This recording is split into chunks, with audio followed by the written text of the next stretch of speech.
Hello friends, welcome to our YouTube channel friends. In this video I am gonna tell you about how to fix a slow internet problem in your Infinix smartphone. So let's start friends.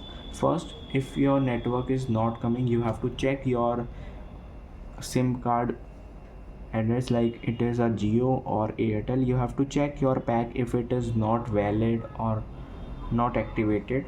You have to check it, and then you have to just go to this airplane mode and you have to activate for 10 seconds at least, so it will refresh your network. Then you have to refresh your Jio or Airtel app, so this will refresh your internet speed also. Then you have to go to the settings, click on network settings, select the internet, and here you have to reset your access point name. Click on reset and this will reset it completed. You can see it will reset your network settings. I hope you like this video. If you like this video, then subscribe to our YouTube channel for more helpful tips and tricks videos. See you next time.